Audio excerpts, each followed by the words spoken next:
Unwaved Network presents Rambles N Records. What's going on, peeps? It's Clark and Billy here for another episode of Rambles N Records here on Unwave. We've got something special for you today, something different.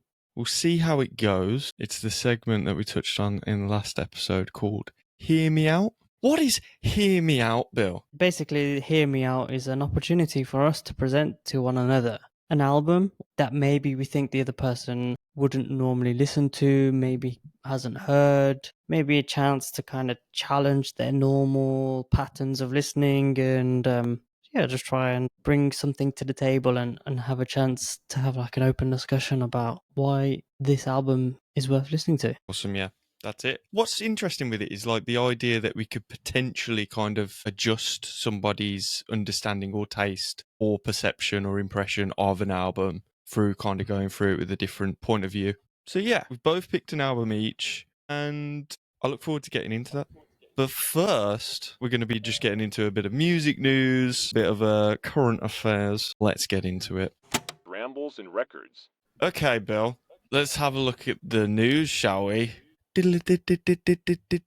Rough Trade are opening a new store on Denmark Street in London. Does that street actually go to Denmark? I don't know, man. That's lame if it doesn't. It's a bit like misleading, isn't it? Yeah, literally. Yeah, no, Denmark Street. It's also famously known as Tin Pan Alley, and the area, renowned for its musical history, once housed recording studios for iconic artists such as David Bowie and the Rolling Stones. Who's that? What? Who? Oh, yeah, I know them. The Who. Oh, I know The Who. The shop will host like the usual sort of Rough Trade stuff. So like album signings, intimate performances. So I've got a few things to say for that. Looking forward to that. It's great. Definitely going to maybe check it out. Off the back of that, where is Birmingham's store? There's one in Nottingham, Bristol, Liverpool. But yeah, we need a Rough Trade in Birmingham, man. Come on. It's not fair. It's going to be launched soon. So that's cool. What else? The White Stripes are going to sue Donald Trump. Have you seen this? No? So Why? Did he play their music? he got up and was shredding.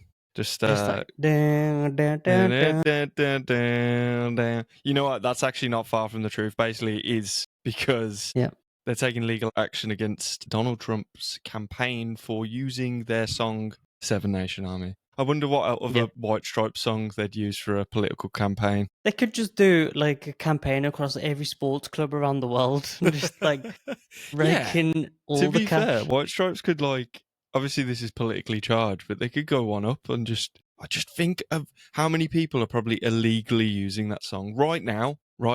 I mean, we've just done it. We've just done it. Now that was a cover. It's different. Oi. Lads. Shit, we're going to get copyright sort of claim now. Fuck. Yeah. Fuck it. We're screwed. Don't care. Fuck off. Don't care, bastards. Still got the Oasis fever, haven't you? I know, yeah, it's the Oasis. I don't even care, mate. Politely, with respect. Fuck the system. So it was a social media video on his sort of political campaign that he's doing. It was without their consent. Jack White was like, nah. Shared details of the lawsuit that he's filed on his Instagram and is condemning the use of the track as politically inappropriate. I don't know what Meg White has to say about this. I haven't seen anything about Meg White. But speaking about Jack White as well, Jack White just seems to be popping up a lot lately. And he's revealed that he's going to do a series of intimate UK performances just out the blue on the 14th, 15th and 16th of this month. One in London, Brixton Academy, one in Liverpool, Mountford Hall and Glasgow. Barrowland Ballroom. Literally this weekend. Days. Yeah. So he's like that. He's like, yeah, I'm going to avoid all the Ticketmaster bullshit and I'm going to avoid all the record label bullshit. I'm just going to make my own records. I'm just going to go. Oh, I'm just going to go on tour now. I'm just going to go now. I'm just going to sue Donald Trump and then I'm just going to go to London. One hot sec. Let me see if I've got time. Yep. All right. Quick sue of Donald Trump. Yeah, we'll get that sorted. Then I'm off to Brixton Academy. No, I like it. I feel like he kind of brings that spontaneous energy to whatever he's doing. So fair enough. What else? The Cure are teasing a new album on social media. If it ends up being true, it's going to be their first release in 16 years. That's pretty cool. Pulp have just started their US tour and they've debuted a new track called Spike Island. And it's got people sort of buzzing around the potential chance of a new album from them as well. So there's some new music coming about. A lot of people like It's a lot of- UK sort of, yeah. But yeah, One other thing, last but definitely not least. So Zayn Malik has revealed he's a big Yu-Gi-Oh fan, saying in a recent article, "I've been into Yu-Gi-Oh for a long time, since I was a little kid." He's even gone as far as to recently participate as a celebrity duelist. He's called himself Nocturne, and in a recent Master Duel tournament, he sort of took part in the tournament in a mask, and then did a like a real dramatic like unmasking, kind of like, you know, like didn't even realize Yu-Gi-Oh or Zayn Malik still existed. I think they're knocking about. That's a genuine article, by Cool. the way. I thought you was going to say you're taking the piss, but like literally, I was doing my research and that came up. So Good for them. Good for Zayn's Zayn. I'm into glad he's Yu-Gi-Oh. having a good time. Yeah. Nah, Yu-Gi-Oh is still big, I think. It's still thriving. I've got my Yu-Gi-Oh card still. Yeah. Okay, No, I wasn't mate. cool enough. It's time to duel, motherfucker. Zayn, I'm calling you out. You got nothing. I got Blue Eyes, White Dragon. I got Dark Magician. I'll fuck you up, man. Anyway, so that's this week's news. Rambles N Records. Yeah, well, I was just going to add as well, just another event to potentially put on the calendar for next year. The weekend just gone was the Richie Weekender, which was in Catania, Mm-hmm. Sicily. So it's like a music and food weekender. It's kind of a collaboration between the venue there in Sicily. Giles Peterson again, he's obviously doing the rounds in Italy at the moment, and a chef, Ed Mhm. Wilson. So they had like on the lineup like a number of food venues serving food, and also some musical artists. More kind of DJ sets, kind of mixing electronic music and jazz. Floating Point was there, and so was Mike D of Beastie Boys. No, that's cool. Yes, man. Mike D. Catania is quite close to me, Malta, so I'll be keeping an eye on that next year. Make a nice little holiday, I think. Definitely. Okay. You got to stop saying all these amazing things going on in Sicily and Italy, man, because it's too tempting. It just all sounds lovely. It's kind of like the scenery that goes with it. I know what I've just said there. Like, you're saying it because it's lovely, and you should be saying Yeah. it more. If that, Just but like, why- I'm just why I'm being wouldn't I say that? selfish. I'm selfishly saying it's because I can't go. You know, like You can. basically, I could go, couldn't I? We definitely need to sort out Naples. Just do a big Italian tour. Just eat amazing year. food and listen to loads of jazz. Next year, we'll go to Jazz Refound, then we'll go to Naples, then we'll go to Richie Weekender. Yeah, 100%. Let's do it. They're sorted. Cool, man. So, I mean, I guess we can get into now new segment. Hear me out. Let's get into it, yeah? Are you gonna sing the jingle, or am I? I can't do it. I can't find the cat. How are you gonna get the cat to sing it? You just I was squeeze going to... it. Yeah. Meow. Hear me Yeah, out. exactly. Yeah, You see? know the jingle. Yeah, I know the jingle, man. Hear me out. Hear me out. Sounds stupid, stupid idiot. No. Hear me out. Just hear me out. Look, hear me out. You'll understand. Hear me out, and you might understand, or you might not because you're stupid. No, I'm going to cut that. Hear me out, or don't. Hear me Hear out me because I out. want you to. Hear me out, or else. None of that works, man. Fuck. Okay. It's okay. fine as it is. It's Hear fine. me out. Just hear me out. Just hear me That's out. what it's called. Rambles N Records. Are you going to go first, or am I? Either or. We'll do your one first. Okay, cool. So last week I presented to you the album Amnioverse by Lapalux. Lapalux is a Essex-based British electronic musician. So the name is a portmanteau of like the amniotic sac and the universe, and it kind of has this concept of like infinity, and it's like a very ambient kind of experience. So yeah, what were your first impressions? My first impressions were initially very tranquil, relaxing, because it has that intro, which obviously we'll go into. And, well, I say intro, it's track one, but I think it sets you up for it. And during that initial stage, I just felt very laid back and chilled. But then from there, from that initial sense of calm, it got gradually more intense to the point where started to make me just visualize like a scene around the music that I was listening to, almost like a concept. Like it was making me think of like, I felt like I was in some sort of science lab. Yeah, okay. Are you getting that? Like, Yeah. like I'm a test subject, because there's that bit at the start, the intercom bit, where it sounds like an intercom. It sounds like somebody speaking to you, you know, asking you that question, and it felt as if like I was barely conscious. And I was kind of like in this lab, and that these questions were being asked, and then there was this kind of pulsing sound, and it felt like, I don't know, like that was like them administering something, if that makes sense. It Right, just okay, gave me okay. that sort of vibe. Yeah, that was my initial thought. Fair play. Yeah, I mean, I guess I didn't quite have the science lab experience, but I did have like almost like a sci-fi kind of thing with it. But it's very interesting that you kind of spoke about like like the science concepts and like being in the space. I'll get back to that in a minute. But that is kind Okay. of central to like a lot of the artists' kind of philosophy. Sick, man. Yeah, just to give my take on it. So it's a bit of a wild card even for me. Like I wasn't really too familiar with the artist before. I don't know like a lot of his other work. I'm not really sure how I came across the album either. But I feel like there's a lot of carefully crafted soundscapes, and there's quite a colorful narrative, even though there's not a lot of words. But there's like a lot of rich layers of sound, and it really captivated me. And it kind of almost took me on like this like ethereal kind of journey.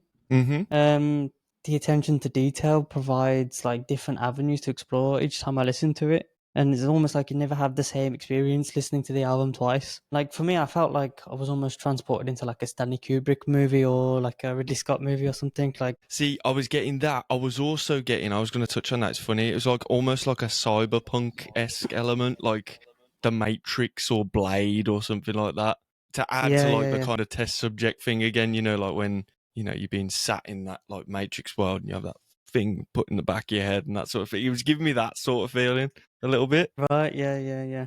Yeah, like Yeah. I always got like the impression I was like more like floating in space or like I was on a Oh, spaceship or okay. Yeah. So Stanley Kubrick in that sense. Yeah.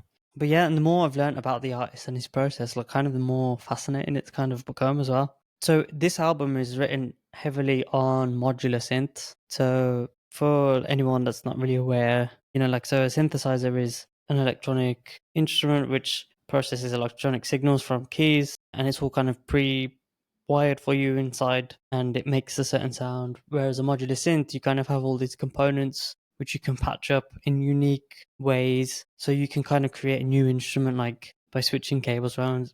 It looks really confusing. Like I don't know if you've ever seen anyone Nah, I ain't got a clue. messing around with modular synths, but it's Is it fucking like mental. sort of like a operator of a kind of old phone, It looks like a bit like it looks kind like of, that, yeah. what do you call You that? have Where the operators pull the thing out and then what were they called? Yeah, I think I think it's a switchboard. Kind of similar. So you have like different components of the synth. Like I think you can have like oscillators, and you put these patch leads in, and then it makes a certain sound. You can change the combinations of it all, and then you just like kind of have like this infinite, almost kind of Infinite options. possibility. If you're a perfectionist, I can't imagine how fucking crazy that would make you. Like there's so many options. Yeah. But that's wild, man. That's cool. Fair enough. But yeah, and the one thing that's also really striking about the album is that it's all influenced by an art exhibition, or I think specifically a photo of an art exhibition.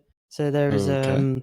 there's a guy called James Turnell, and he had this installation called Twilight Epiphany. Lapalux is a very visual person, and he even said, like, for me, music should have a place in a physical sense. It should tell a story, set a mood, and be a journey. And so, like, all of this music is kind of inspired by these visualizations, and he kind of aims to like transport the listener into like these physical spaces, and he works a lot with like a process called like binaural processions. So it's kind of like making like these 3D sounds, like he messes with the way the sound travels, like so that's why it's better to Wow. listen to it with headphones and stuff. Yeah, the audio experience I got from wearing headphones it Yeah, did resonate with that way. That's like right on the nose of what I was thinking in terms of that experience element, that almost like cinematic kind of visual, or not visual, kind of imaginative experience that you have throughout it. yeah. Well, I think it's fair to say visual, even though not in the literal sense. I think it does conjure up like quite a visual experience, even though like Mm. through the audio. It's really smart how he does it. Yeah. Yeah, and even though it's like a mostly instrumental record, the most striking part about it is kind of the audio journey you go on. But he still manages to express like some feelings of uncertainty and discontent with the world. I think, like, for example, on the track Earth, the Mm. voice on the track talks about looking out on Earth and we seem to be lost, talking about like hell on Earth and like tears in his eyes. And, he's spoken out about how kind of the uncertainty of the UK at the time, because this came out in 2019. The visual aspect is obviously very integral as well to the album. So, like I said, it was kind of inspired by this installation. Then you've got the cover, which really kind of ties the whole thing together quite well. Like it suits the whole product well.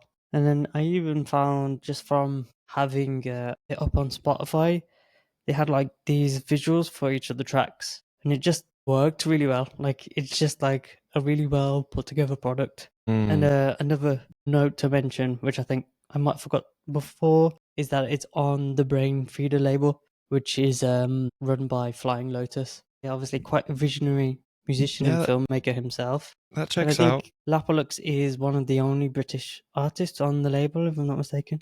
But he's been on Brain Feeder, I think, since 2013 when he broke out as an artist. It's best digested as the whole package, like you get the full experience. But I do think that there are some tracks on there that stand out on their own as well. I would say Voltic Acid is quite a solid track, and we should put that on the playlist. I think it's the second Okay. one on the album, and it Yeah, almost it has is. like drum and bass, but it still has like this airy kind of floating softness on the top, and I think it does a really good job of like creating this juxtaposition between these two extremes. It's just very intense. The intensity rises and you're on board with the rest of the album then. So I think that's why it kicks in as a standout track, definitely. So I'll pop that on.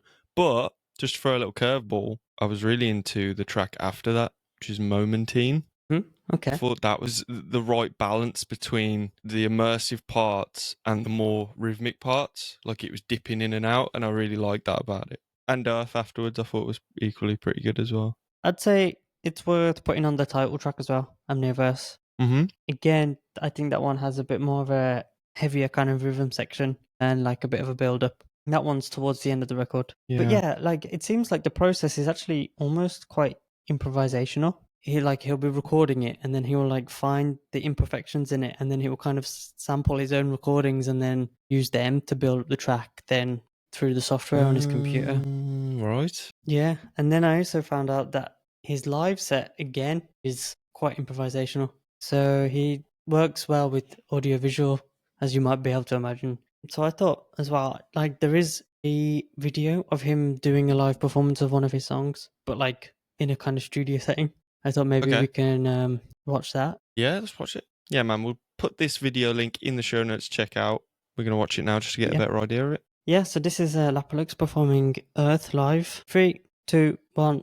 Rambles N Records. Yeah, man. Because I can vaguely remember Earth because it was a standout sort of track for me when I was listening to it. And it, has that sort of new approach to it live. I guess with the amount that's going on with that, there's no way you could get it the same every single time. Like, it's just near impossible. I imagine, like, the amount of sequences he must be remembering from memory and it's like yeah. ridiculous. No, that was nice, man. I really enjoyed that. It was cool. But yeah, so that's my case for Lapalux Amnioverse, and I was just really compelled, firstly by the sounds and the narrative, and then just the process and the kind of the art and the story behind it all. Yeah, man. But yeah. Well, look, I think you've hit the nail on the head in terms of something that I wouldn't usually listen to because it definitely isn't. But I like the fact that through listening to it, well, I imagined being in this science lab and I imagined it. And that sort of picture, might be completely different for somebody else listening to it. But I liked what you touched on in the sense, it seems like he was kind of going for that and he's an artist that wants to kind of invoke that. So with that, you just feel a bit more connected to it then. Yeah, I enjoyed the album and yeah, very immersive. It's a good example to start this off in terms of trying out something new. So good album. Check it out. Especially if you're into cyberpunk stuff. Get your leather duster on. I know like you weren't getting that. You were in space with it, but I was in some like I'd just been given a mission. It's always missions with me. I'm always getting side quests. You're living in a video game, aren't you? I'm living a video game 90% of the time. Did Blade even have a video game? Must have done. Probably with Must have one had of a those video crappy game. I'm going to put it up on the PS2 screen. adaptions. I'm going to put it here. But yeah, no, it sent me to another dimension, and now I'm glad I'm back. Yeah, I'm glad you're back, Log, because it'd be Cheers, very mate. lonely without you. That's nice. That's nice. I like that. Rambles N Records. Right. Okay. I guess it's my turn. My turn. So, The album that I've brought to the table for our first Hear Me Out segment is by a band called Songs Ohio, and the album was called Magnolia Electric Co. Released in 2003, the genre is overall classed as alternative country. It's on the record label Secretly Canadian, and it was produced by the late great Steve Albini. So, first question is, Bill, what were your first thoughts on the album? Yeah, man. So, as I mentioned to you before, country is not really a genre that I've been able to like really get into too much before. Yeah, I remembered you mentioning that, and that's exactly why I picked it. But like when it opened up, I felt like it was a nice balance of, it wasn't like full on. As you said, it's kind of like this alternative country. I was almost getting like car seat headrest kind of vibes, almost like Yeah. indie kind of. The instrumentation on it sounded really good. The songs were definitely well written. But I will say, like, maybe as the song started to go on a little bit, I felt like, why is this guy so sad? And like, is he gonna stop whining anytime soon? Yeah, no, I got you. I got you with that. That's a fair comment. I think it is a deeply melancholic, sad, borderline depressing album. I think what makes up for it, for enough listens of it, is kind of just the songwriting and the story of the songs through it and how they're all kind of merged together and the kind of instrumentation. But at the start, yeah, 100%. I heard it. I was like, fuck, Jesus, I like did you want to. are not happy right now. Like, yeah, I but did want to caveat that with like I do understand a good sad album. Like we all need a good sad album. yeah. But I think when someone's being sad, their sadness has to kind of resonate with your sadness. And I guess when it's packaged in a form where I'm less familiar with, it's a bit harder for me to kind of empathize with him. At least from like an initial, first impression kind of way. Yeah. Okay, that's fair. It feels like he's talking about a lot of it seems like past mistakes or being in the wrong place at the wrong time and paying the price for something you should or shouldn't have done.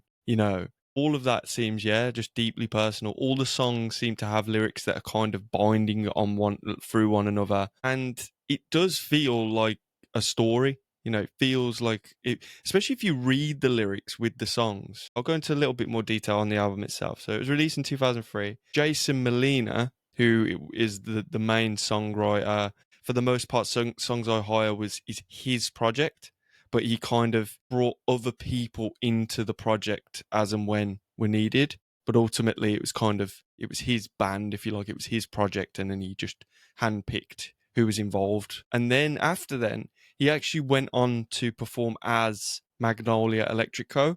as the band. So like that turned Okay. into the band name. So there's speculation between, is this a Magnolia album or is this a Songs Ohio album? Because there's no band name on the sleeve or anything like that on the record. Like, so all that, so it's up for debate. Anyway, it's like somebody's got a bit of something country or folk and added something really heavy to it. Right. So this is like much like that Crosby, Stills, Nash and Young album that I showed you. That is like country but mixed with like psych rock and then just sort of blues and classic rock elements as well. So speaking of Crosby, Stills, Nash and Young, I get a lot of references or similarities to Neil Young from him. He feels like a modern day, or like at the time it was released, a modern sort of 90s, early 2000s Neil Young, except more troubled is a way to Right. put Okay. it. Do you know? Like a more Yeah. troubled Neil Young, it sounds like. That's pretty troubled. That is pretty troubled because he had his own issues. I think, yeah, the lyrics are very personal. They're deeply like meaningful, borderline like haunting the way that it's delivered. You've got these sort of gentle, sort of feminine vocals that's almost like Yeah. howling throughout certain songs. And then that adds that more outlaw country style again. Remember, like it did sound really nice at points, and then at other points it was a bit more jarring. Really jarring, yeah, definitely. I mean, think overall that's kind of the dramatic soundscape it's going for. Just that Yeah. emotional intensity, sweeping between a little bit of positive, but then back into the haunting element, back into the darkness of it all. And I think that's what I love about it. It is really sad, but I genuinely think that's like what I actually love about it. And maybe it is like his sadness in the subject matter of what he's talking about, maybe, I don't know, just kind of resonated with me in that sort of way, to the point where you admire it as a creative piece of work maybe a bit more. But either way, it's been an album that stuck around with me for years. Yeah, I mean, I think like that's an important aspect of such an emotional album. Mm. I did notice at one point, I think it's like John Henry Split My Heart, where where it was a bit more aggressive, I think, at this point. And I felt like that was like a nice relief from like a lot of the somberness that was coming before. And then yeah, I did notice like a lot more drama going on, and it's almost like kind of Nick Cave-esque ballady emotions, and there was definitely a lot happening, which was very, very engaging. Nick Cave's a good shout, and John Henry Split My Heart's a good shout in terms of it being a stronger song as well, less vulnerable. You got track 6, which is Peoria Lunchbox Blues, which I have kind of scored this as one of the weakest tracks on the album, in my opinion. And then comes back in with this track 7 that you said, John Henry Split My Heart, which is a real strong song, and the fact he comes back in with the vocals and it's this like simple piano and then it bursts back in, I think is where the Nick Cave sort of elements come from, and you know, that you referenced. I just remember thinking when that came on, it's like, oh, good for you. Like you're sticking it to them. Yeah, so if you backpedal a bit to the start of the album itself has my favourite song on it, which is Farewell Transmission. Yeah, I would say that stood out for me as well. So to me, the song Farewell Transmission sounds like someone lived in a shit town, something awful happened, and he ends up in prison wrongfully. I might be completely wrong, but the lyrics to kind of back that up is, I will be gone but not forever. Suddenly it all went down. Someone must have set him up. Mama, here comes midnight with the dead moon in its jaws. That's fucking deep. It's so deep, and just love the whole song. Steel pedal guitar, the droning lead seems to be highlighting the idea of life not going your way. No, I'd definitely say it was a solid opener, and it made a good first impression coming into the album. Definitely.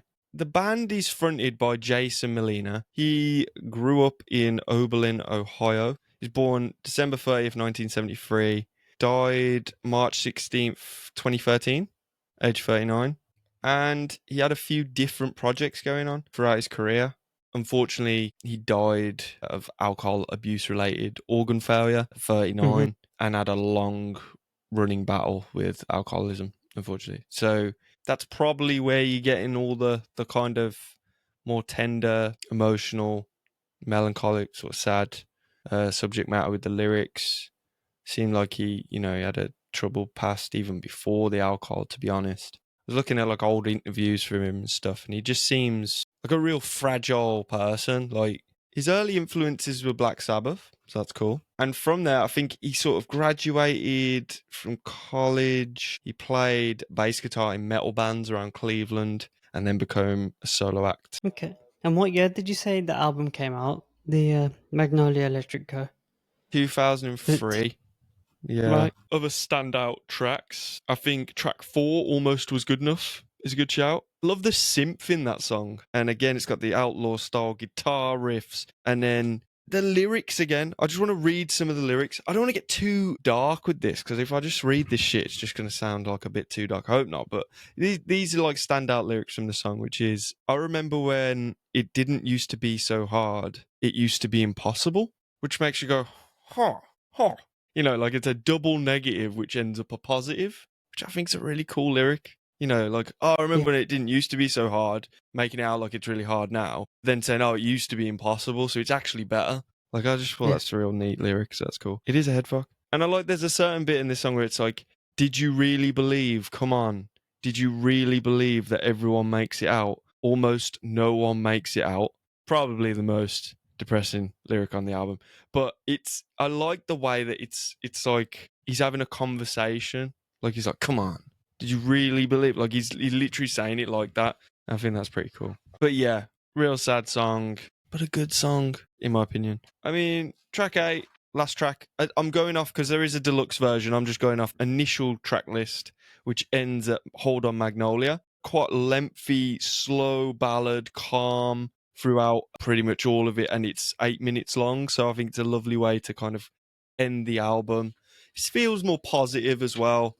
And I think that's kind of how the album ends. It does end in more of a positive light, I think. So, with the album overall, I guess my summary is I love it because it's kind of, I love the patterns in it, the subjects, the phrases that keep like cropping up throughout the album. It all seems very synchronized. Everything kind of merges together like a story. And with that, it's very almost cinematic. You can imagine this album like kind of being used as a complete sort of film score and portrays, analysing the lyrics like an innocent person who was in the wrong place at the wrong time, lost their way, made a lot of enemies, almost died a few times, but just about pulled through and lived to tell the tale.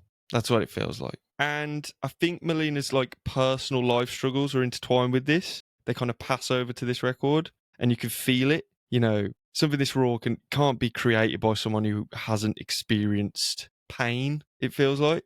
It's genuine, it's authentic. But it somehow has like a positive flip on it for me, the more I listen to it. I love the way it kind of makes me feel overall. I love the aesthetic of the album, the 70s outlaw, crunchy sort of desert country guitars, the folk like vocals, the dark sort of backing vocals, the pure lead vocals, just his lyrics, his songwriting. Got to be in the right mood for it. I don't slap it on first thing in the morning and I've got to, you know, drive somewhere and be my happy usual self. But it certainly has a time and a place. And like, yeah, this is kind of up there as far as whatever this is, I'm just into it. It's my bag. So that's my hear me out. Thank you. Thank you for hearing me out. Thank you for letting me be heard. Thank you. Yeah. Well, yeah. So I guess from my perspective, like I can definitely say, like, you know, the sounds are huge. It sounds incredible. And the songwriting is good. I still think I need a bit more time to get on board with some of the deeper country bits. And probably I would need a bit more time with the album to connect to that emotional state that he's in. Yeah, it's quite intense. I feel like it's my younger emo self coming through in the form of country as an adult. That's probably a good way to manifest your emo self. Anyway, that's a nice way to end that. That's been fun. No, I'm really glad that you showed me the album. I'm really intrigued as well to find out more about Jason. I heard there's a movie as well. Is there a movie? I know that there's an audio book. He's got a book that I need to read that goes into his life, and I think he did live like a really quite interesting life that had a lot of struggles and a lot to deal with. So not only that, like his music is really, really cool. So definitely going to check that out. If you haven't checked out the album, please do. Right, so we'll put in Farewell Transmission and John Henry Split My Heart. Yeah. Awesome. So pop them on the playlist. I did want to talk real quick as well. So I don't own this record. I will own this album one day. But I can say currently the original pressing is fetching a high value of £140 on Discogs. So, Billy, you know my birthday, do you? Yep. Yeah, sweet. I think the Lapalux album was only 30 quid. That works really well. Rambles N Records. Cool. Well, I think, was there anything else? Or no, that's it, man. That's all you're getting this week. Next week, I don't know what we're doing next week. It's either going to be Rabbit Hole or Charity Shop Challenge. Another new segment, which involves kind of going to a charity shop. Yeah. Challenging the staff to a duel.